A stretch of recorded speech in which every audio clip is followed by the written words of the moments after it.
Now honestly मुझे काफी दुख होता है देखकर कि इसरो ने एक हिस्टोरिक मिशन को लॉन्च किया है। यहाँ पे आप देख पाओगे कुछ ही घंटों पहले इसरो ने इस पर ट्वीट करी है कि स्पैडेक्स मिशन लॉन्च हो चुका है, जबकि इंडियन मीडिया इसको इतना ज्यादा कवर कर नहीं रहा। आप अगर फॉरेन मीडिया देखोगे तो वहां पे तो ओपनली कहा जा रहा है। India has launched a new mission that it calls a vital stepping stone in its bid to become a space superpower. बिल्कुल, स्पैडेक्स को आप अगर देखें ना, ये मिशन भारत को एक स्पेस सुपर पावर बनने की राह पे ले जाएगा। ऑलरेडी आप कह सकते हैं स्पेस की फील्ड में इंडिया एक डोमिनेंट प्लेयर है, but India will soon become a space super power with SpaDeX mission. और यहाँ पे आप देख पाओगे ये पीएसएलवी C-60 रॉकेट ने लॉन्च कर दिया है स्पैडेक्स मिशन। अब यहाँ पे अगला आपका सवाल ये आएगा कि ये मिशन किस बारे में है और आने वाले 10 दिन, जी हाँ, अभी ये मिशन कंप्लीट नहीं हुआ है। 10 दिन आने वाले बहुत ही इंटरेस्टिंग होंगे और उसके बाद पता लगेगा कि क्या भारत इंटरनेशनल डॉकिंग स्टैंडर्ड्स के हिसाब से एक खुद का स्पेस स्टेशन बना पाएगा, नहीं बना पाएगा। तो this is a very interesting development.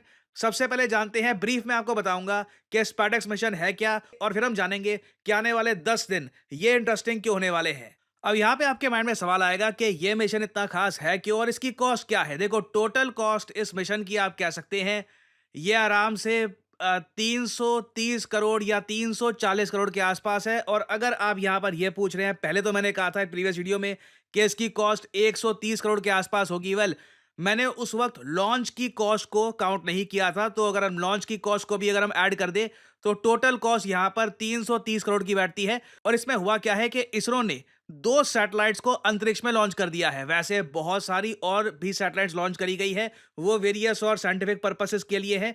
अभी हमारा फोकस रहेगा स्पैडेक्स मिशन पर, ठीक है। तो धरती के सरफेस से 470 किलोमीटर ऊपर 2 सैटेलाइट्स इसरो ने लॉन्च कर दी है। दोनों का वजन 200-200 केजी है, कंबाइंड वेट 400 केजी हो गया। और अब अंतरिक्ष में देखिए इसरो परफॉर्म करके दिखाएगा डॉकिंग मिशन।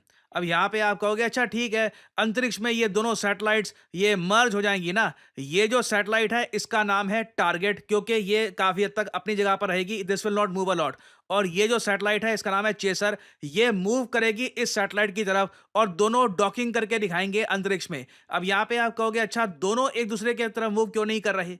ये जो 10-11 दिन का भी हमको वेट करना पड़ेगा। दोनों जो सैटेलाइट है ये अंतरिक्ष में तो चली गई हैं, अभी इनको 10-11 दिन लगेंगे। दोनों सैटेलाइट्स धीरे धीरे डिस्टेंस जो है कवर करेंगी और फिर इंडिया डॉकिंग करके दिखाएगा अंतरिक्ष में।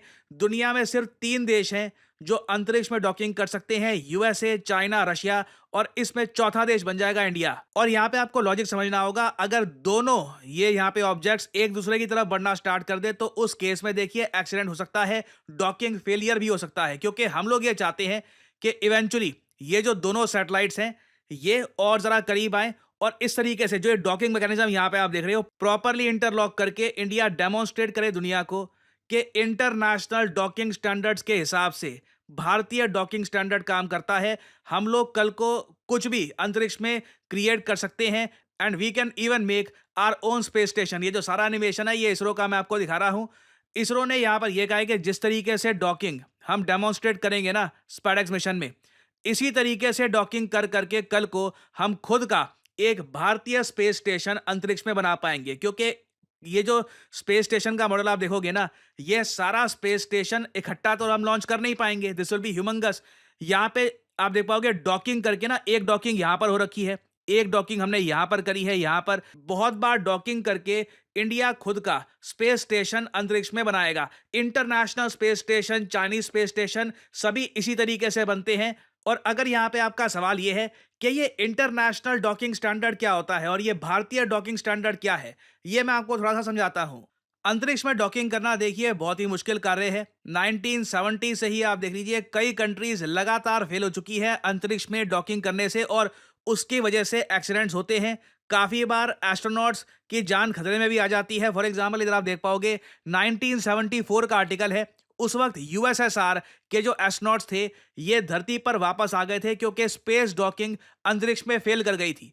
कई बार रशिया की स्पेस डॉकिंग फेल कर चुकी है, इवन यूएस की डॉकिंग फेल कर चुकी है। दिस इज नॉर्मल, क्योंकि आप अंतरिक्ष में जब आप 2 बड़ी ऑब्जेक्ट्स को कनेक्ट करने की कोशिश करते हैं, छोटा सा माइन्यूट एरर भी इट कैन प्रूव डिजास्ट्रस। जो भी मैंने आपको एनिमेशन में दिखाया ना डॉकिंग, ये एक बहुत ज्यादा कठिन कार्य होता है। एक बार को आंखों को लगता है कि हाँ बहुत ही नेचुरल होगा, ये डॉक करना काफी इजी होगा, मगर कई बार ह्यूमन बीइंग्स इसमें फेल कर चुके हैं। और इसलिए 2010 में दुनिया ने बनाया इंटरनेशनल डॉकिंग सिस्टम स्टैंडर्ड। इसके अंडर देखिए दुनिया भर में कोई भी देश अगर डॉकिंग मैकेनिज्म खुद का बनाता है तो सर्टन मेजरमेंट सर्टन तरीके से एक डायमीटर लेकर उसको अपना डॉकिंग बनाना होता है, ताकि कल को अगर कहीं भी किसी को डॉक करना हो, अगर मान लो इंडियन किसी सैटेलाइट को डॉक करना हो इंटरनेशनल स्पेस स्टेशन में या फिर किसी और कंट्री के स्पेस स्टेशन में, तो वहां पर प्रॉब्लम ना आए। बेसिकली साइज में यूनिफॉर्मिटी इससे आ जाती है। और एक इंटरेस्टिंग बात मैं आपको ये बता रहा हूं, भारत ने इंटरनेशनल डॉकिंग सिस्टम के अंडर कोशिश करी कि डॉकिंग टेक्नोलॉजी हम इंपोर्ट कर ले बाहर से, मगर उसमें हमको इतनी हेल्प मिली नहीं। कंट्रीज अपनी डॉकिंग टेक्नोलॉजी एक्सपोर्ट करना चाहती नहीं है, क्योंकि जैसे मैंने आपको बताया दुनिया के सिर्फ 3 देश हैं जिनके पास ये टेक्नोलॉजी है खुद की। तो इंडिया ने खुद का भारतीय डॉकिंग सिस्टम बनाया जो बिल्कुल इंटरनेशनल डॉकिंग स्टैंडर्ड पर बेस्ड है। तो इसका मतलब ये है, इससे हमको मिलती है फ्लेक्सिबिलिटी। कल को अगर हम किसी और कंट्री के साथ कोऑपरेट करना चाहें या फिर कोई मान लीजिए कोई बड़ा प्लान बनता है जिससे हम मर्ज भी करना चाहें स्पेस में सैटेलाइट्स या फिर कोई और बड़ी ऑब्जेक्ट, तो ये भी हम कर पाएंगे। तो अब यहाँ पे आप समझ पा रहे होंगे कि क्यों इसरो स्पैडेक्स मिशन को ऐतिहासिक कह रहा है। और ये अनफॉर्चुनेट बात है कि हमारे देश भारत में ना इस मिशन के बारे में इतना एंथुजियाज्म है नहीं, क्योंकि जो टेक्नोलॉजी हम डेमोन्स्ट्रेट करने वाले हैं इसको डेवलप करने में बहुत समय लगा था और आज भी कई कंट्रीज इसको परफेक्ट नहीं कर पा रहे। तो आने वाले 10 से लेकर 11 दिन ये बहुत ही इंटरेस्टिंग होंगे। हमको पता लगेगा कि क्या इसरो इस टेक्नोलॉजी को परफेक्ट कर चुका है, क्या हम इंटरनेशनल डॉकिंग स्टैंडर्ड्स के हिसाब से अंतरिक्ष में डॉक कर सकते हैं। और इसकी जो वीडियो है ये मैं आपको बता दूं पूरी दुनिया में तहलका मचाएगी। तो मैं आप सबको कहूंगा देखिए जिज्ञासा रखिए इसरो क्या कर रहा है, सपोर्ट इसरो एंड होप कि आने वाले 10-11 दिन में हमको एक और अच्छी न्यूज़ सुनने को मिले। कुछ अपडेट्स आती हैं तो इससे रिलेटेड मैं आपको अपडेट्स देता रहूंगा। अब थोड़ा सा मैं यहाँ पे ये ऐड कर रहा हूँ अभी इस टॉपिक के बारे में, वैसे मैं आपको और जानकारी दूंगा।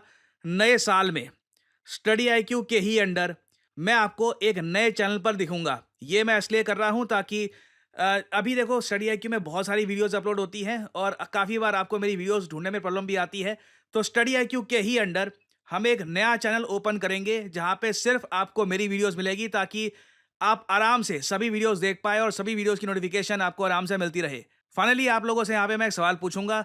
क्वेश्चन ये है कि कौन सा देश है जो दुनिया की 14.3% ग्लोबल रेमिटेंसेस अकेला लेकर गया है 2024 में। रेमिटेंस होते हैं कि किसी कंट्री के वर्कर्स जो अपने देश से बाहर जाकर पैसा कमाकर वापस लाते हैं अपने कंट्री में। तो आपको यहाँ पर ये बताना है कि वो कौन सा अकेला देश है जिसने टोटल ग्लोबल रेमिटेंसेस का 14.3% अकेले ही ले लिया। ये हिस्टोरिक है, अपने आप में पहली बार हुआ है। This is the highest ever. बताइए किस कंट्री की यहाँ पे हम बात कर रहे हैं, चाइना, रशिया, इंडिया या फिर बांग्लादेश। कमेंट सेक्शन में करिए उत्तर। जो लोग देंगे सही आंसर उनकी कमेंट को मैं दे दूंगा हार्ट, ताकि बाकी लोग समझ पाएं कि सही उत्तर क्या है। और फाइनली आप लोगों के लिए एक बहुत ही इंपॉर्टेंट मैसेज, अगर आप सोशल मीडिया पर मुझसे जुड़ना चाहते हैं ताकि मेरी वीडियो शॉर्ट्स की नोटिफिकेशन सबसे पहले आपको मिले, तो इसका बेस्ट तरीका है मुझसे जुड़िए टेलीग्राम और इंस्टाग्राम पे। मैं x.com ट्विटर पे नहीं हूँ, मेरा कोई अकाउंट नहीं है वहाँ पर।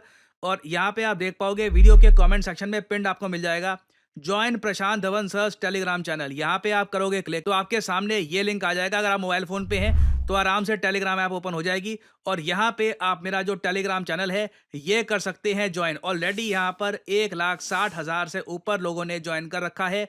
नोटिफिकेशन पाने का बेस्ट तरीका है। बाकी आप अगर इंस्टाग्राम पे हैं तो बिल्कुल नीचे जो लिंक है इंस्टाग्राम का इस पे करिए क्लिक और मेरा जो इंस्टाग्राम पेज है यहाँ पे आप कर सकते हैं फॉलो। इधर यहाँ पे एक स्पेशल ग्रुप भी है, वहाँ पे करीब 8,000 लोग ज्वाइन कर चुके हैं। वहाँ पर मेरी सारी वीडियोस की नोटिफिकेशन लगातार यहाँ पे आपको मिलती रहेगी और साथ ही साथ मैं यहाँ पर शॉर्ट्स भी अपलोड करता रहता हूँ और वेरियस और जो फ्यूचर में डेवलपमेंट्स होंगी वो भी यहाँ पे मैं पोस्ट करता हूँ। तो फॉलो भी ऑन सोशल मीडिया। नए साल में मैं आपको एक हिंट दे सकता हूँ, कुछ बड़े बदलाव होने वाले हैं। सो इसी नोट के साथ ये है वीडियो का अंत। Thank you for listening and as I always say, may the gods watch over you.